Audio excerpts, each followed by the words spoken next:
Assalamu alaikum friends. I hope you all are doing very well. This is Maruk and welcome back to my channel again.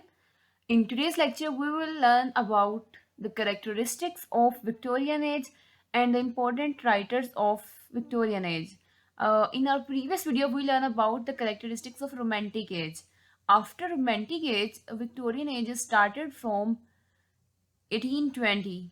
It is said that the Victorian age mostly start from 1832. So let's start our today's lecture. Okay, so start with the introduction of the Victorian age. The before watch this video, I hope and I recommend that you have to watch my previous video, that is Romantic age. It is related to Victorian age too, so that's why I am recommended that the both of video are very usable for you. So please watch the last one.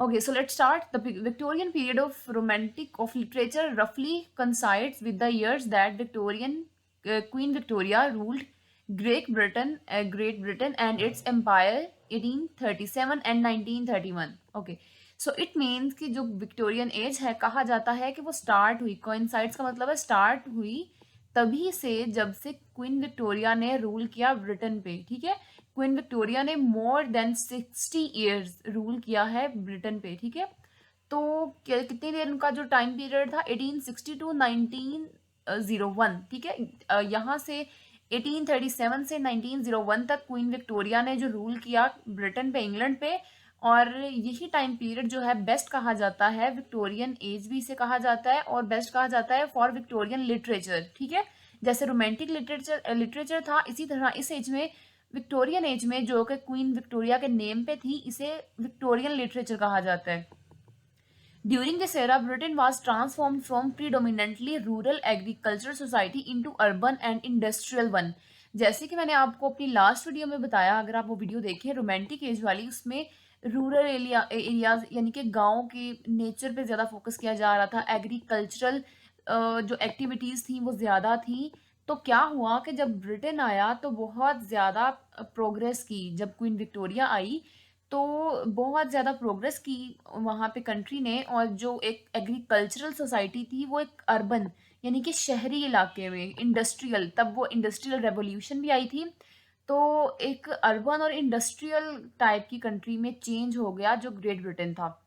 The new literature of England called Victorian literature, जिसे Victorian literature भी कहा जाता है, as I told you, started in 1832 when Tennyson's first important volume of poems appeared.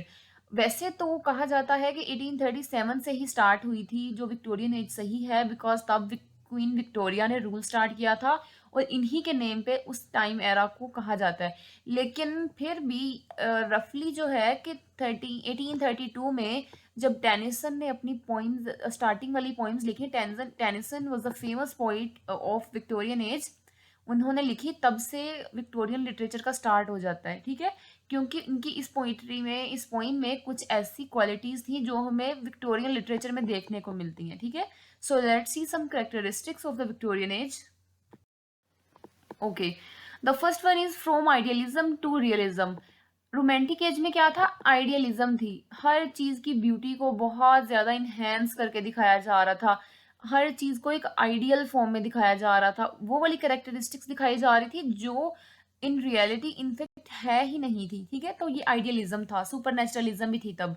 लेकिन क्या हुआ कि Victorian age में जो राइटर्स थे वो रियलिज्म पे लिखा उन्होंने। ठीक है, तो it was a journey from idealism to realism, realism की तरफ आ रहे थे।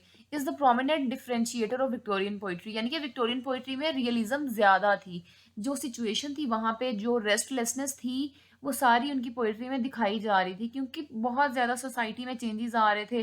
पुअर, जो लोअर क्लास है, पुअर पीपल, वो ऊपर आ रहे थे, एलीट क्लास से वो क्वेश्चन कर रहे थे कि why they are too elite than the poor people. ठीक है, the next one is Victorian denied the romantics believe is art for art sake. ठीक है, रोमांटिक का बिलीव क्या था, वो किस बात पे यकीन रखते थे कि आर्ट फॉर आर्ट सेक, कि जो लिटरेचर है उसका मतलब बस हमें क्या देना है, प्लेयर देना है। ठीक है, only player and aesthetics value is the objective of literature. ठीक है, रोमांटिक्स ये कहते थे कि सिर्फ मज़ा ही हमारा मकसद है एक वर्क को लिखने का, लेकिन जो विक्टोरियन है उन्होंने इसे डिनाई किया, because he was writing, they was writing about realism. ठीक है, वो एक लेसन, एक मोरल लेसन देना चाह रहे थे अपने वर्क के through. The conflict of religion and science, इसमें क्या है कि रिलीजन और साइंस में कन्फ्लिक्ट चल रही थी। पहले रोमांटिक्स जो थे वो रिलीजन पे फोकस कर रहे थे, लाइक वार वगैरह उनकी जो थी वो रिलीजन पे बेस करती थी। लेकिन विक्टोरियन में जैसे जैसे इंडस्ट्रियल रेवोल्यूशन आई, लोग टेक्नोलॉजी की तरफ आए, तो उन्होंने साइंस पे अपना फोकस ज्यादा कर दिया। ठीक है, तो एक कन्फ्लिक्ट चल रही थी कि रिलीजन ठीक है या साइंस ठीक है। The scientific approach to nature and human became a central theme in Victorian age. ठीक है, कि विक्टोरियन पोइट्री में क्या था कि जो नेचर पे और ह्यूमन पे जो फोकस था वो अब रिलीजियस नहीं बल्कि साइंटिफिक था। लोग स्पिरिचुअली नहीं, फिजिकली चीज़ों पे नोट कर रहे थे, इंसानों के थॉट्स नहीं बल्कि उनका नेचर देखा जा रहा था, उनकी उनकी हैबिट्स जो एक इन्वायरमेंट में रह के किस तरह से चेंज हो जाती हैं, इस चीज़ पे फोकस किया जा रहा था। The fifth one is showing the responsibility.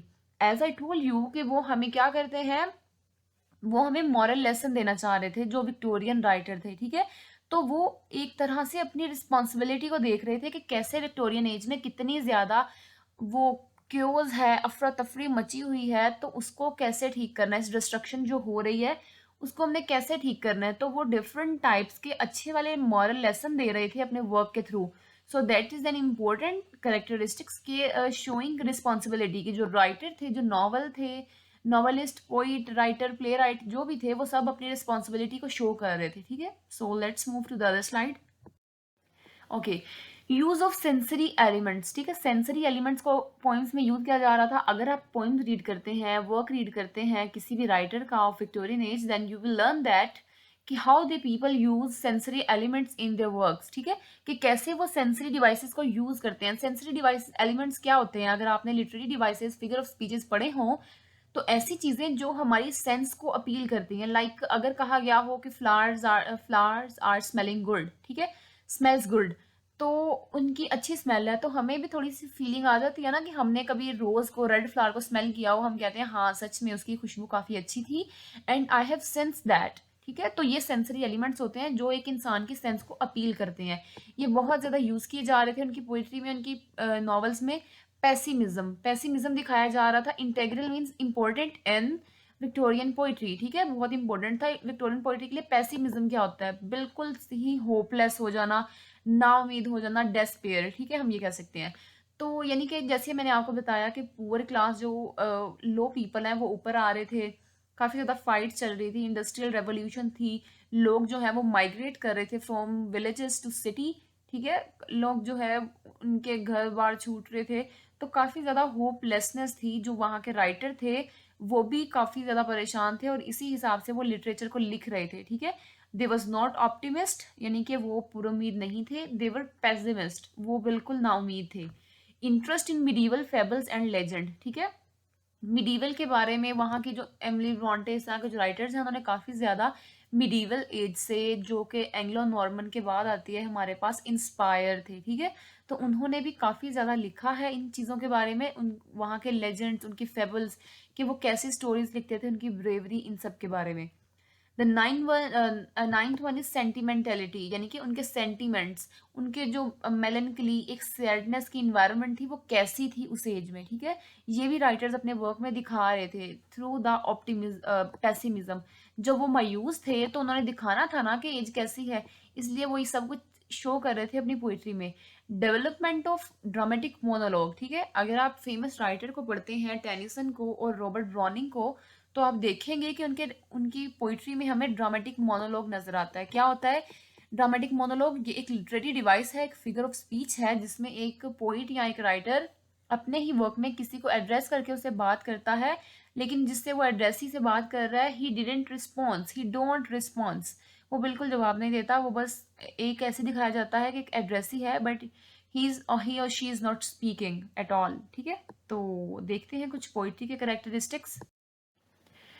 Poetry was one of the most popular genre of Victorian age. It's not genres, it's genre.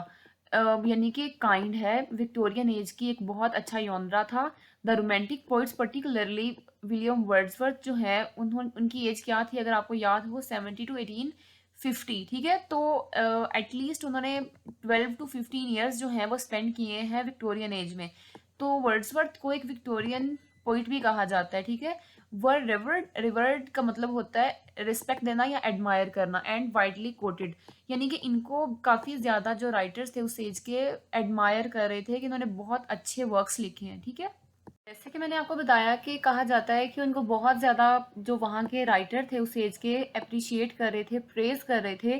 तो ऐसे ही हैज़लिट जो है एक इम्पोर्टेंट राइटर हैं, उन्होंने कहा कि mister William Wordsworth genius is a pure emanation of the spirit of the age, यानी कि जो इनकी जीनियसनेस है ना, इनकी इनके जीनियस है, इनकी इंटेलिजेंस है वी कैन से, तो वो क्या है, pure emanation of the spirit of the age है। प्योर जो है एक सोर्स है एज को डिफाइन करने का, विक्टोरियन, रोमांटिक और विक्टोरियन दोनों को। He is the most original poet now living, ठीक है, कि ये सबसे ज़्यादा इंपॉर्टेंट पोइट हैं जो अब सर्वाइव कर रहे हैं और रियल भी हैं। ये हैजलिट ने कहा था वर्ड्सवर्थ के बारे में, ठीक है। तो इनको काफ़ी प्रेज किया जा रहा था। और विक्टोरियन एज में एक्सपेरिमेंटेड विद नैरेटिव पोइट्री लिखी जा रही थी, यानी कि एक ऐसी पोइट्री जो एक कंप्लीट होल स्टोरी डिफाइन करती थी। डिफरेंट राइटर्स ने इंग्लैंड की हिस्ट्री के बारे में ही लिखा है, लाइक टेनिसन, रॉनिंग, बेनेट, वो डिफरेंट और भी ठीक रहे, ठीक है। तो काफ़ी ज़्यादा राइटर हैं जिन्होंने ये इस हिस्ट्री के बारे में लिखा है इंग्लैंड की। तो वो नैरेटिव पोइट्री थी जो एक स्टोरी की फॉर्म में लिखी जाती थी और ऑडियंस को सुनाई जाती थी, ठीक है। वो लिरिकल फॉर्म में अभी ज़्यादा नहीं थी। उसके बाद जो इम्पोर्टेंट वर्क्स हैं, टेनिसन्स पोइम लॉक्सलाई हाल, ठीक है। लॉक्सलाई हाल जो है is about the restless young England, ठीक है। ये किस बारे में थी, रेस्टलेस यंग इंग्लैंड के जो काफ़ी ज़्यादा रेस्टलेसनेस, डिस्ट्रक्शन है, कियोज है इंग्लैंड में, वो दिखाई गई है इस पोइम में, ठीक है। तो ये एक नैरेटिव फॉर्म में पोइट्री थी। मैथ्यू आर्नल्ड एक फेमस क्रिटिक है विक्टोरियन एज के, explore the strange disease of modern life, ठीक है, and the loneliness of modern age man in his poem the scholar गिस्पी, ठीक है। स्कॉलर गिस्पी इनकी पोइम है, उसमें उन्होंने किसके बारे में लिखा है, स्ट्रेंज डिजीज, यानी कि पता नहीं कि ये प्रोग्रेस जो है वो हमारे लिए एक अजीब तरह की डिजीज बन गई है, एक सिकनेस है मॉडर्न लाइफ की, ठीक है। तो ये कुछ करेक्टरिस्टिक्स थी विक्टोरियन पोइट्री की, ठीक है। तो फेमस जो पोइट्स थे उस एज में जिन्होंने सबसे पहले लिखना स्टार्ट किया था, अर्ली विक्टोरियंस में आते हैं, उनमें आता है Lord Tennyson and Robert browning, ठीक है।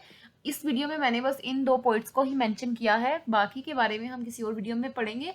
लेकिन जो फेमस सबसे पहले, यानी कि 1832 में जो सबसे पहला वर्क था जिससे विक्टोरियन एज का स्टार्ट कहा जाता है, वो टेनिसन का था, ठीक है। उनकी अर्लियर पोइम्स थी। तो ये दोनों जो राइटर हैं बहुत ज़्यादा फेमस हैं, और इनकी एज भी मैंने साथ लिख दी है। इनके जो फेमस वर्क हैं बहुत ज़्यादा फेमस लिटरेचर में, you can search on Google, Robert Browning's my last duchess, ठीक है। My last duchess is one of the most famous example of dramatic monologue, ठीक है। इसमें क्या है कि एक जो किंग है, एक डच है, वो ड्यूक, सॉरी डच कह रही हूँ, डच इज ड्यूक, ठीक है। जो ड्यूक है वो एड्रेस कर रहा है एक पेंटर से, एक मैसेंजर से, उसको बता रहा है कि माई लास्ट डचेस, जिसको उसने मर्डर कर दिया था, वो कैसी थी, वट वो उसकी हैबिट्स जो भी था। तो लेकिन वो आगे से कोई रिप्लाई नहीं देता है सच। तो ये किस फॉर्म में लिखी गई है पॉइंट, काफ़ी इंपॉर्टेंट है, और ये ड्रामेटिक मोनोलॉग में लिखी गई है। उसके बाद है Alfred Lord Tennyson also use dramatic monologue in Ulysses, ठीक है। यूलिसेस एक इंसान जो अपनी स्टोरी बताता है लाइफ की, कि वो किस तरह अपनी लाइफ से बेजार हो गया है, he just fed up by his life. तो ये कंप्लीट स्टोरी है, और ऐसे लगता है वो जैसे किसी से बात कर रहा है, किसी अपने कंपेनियन से, बट वो आगे से कोई रिप्लाई नहीं दे रहा। तो ये भी ड्रामेटिक मोनोलॉग में लिखी गई है, ठीक है। सो ये कुछ करेक्टरिस्टिक्स थी विक्टोरियन एज की। अगर आपका कोई भी क्वेश्चन है so you can ask in comment session. और उसके बाद ये कि आप इन करेक्टरिस्टिक्स को यूज़ करके ये जो पोइम्स हैं एक बार इनकी लाइंस को रीड करें, then you can easily define these poems according to the characteristics of the writer and the characteristics और फीचर्स ऑफ द एज, ठीक है। तो आपको जो लिंक है वो मिल जाएगा रोमांटिक एज का भी, you can watch this video too, and आप इसको भी देख सकते हैं। और अगर कोई क्वेश्चन है तो पूछ लें। चैनल को जल्दी से ये सारा कुछ कर दें जो यहाँ पे लिखा हुआ है, लाइक, कमेंट, शेयर, सब्सक्राइब, सारा कुछ, ठीक है। And thanks for watching my video. Okay, अल्लाह हाफिज़, सी यू।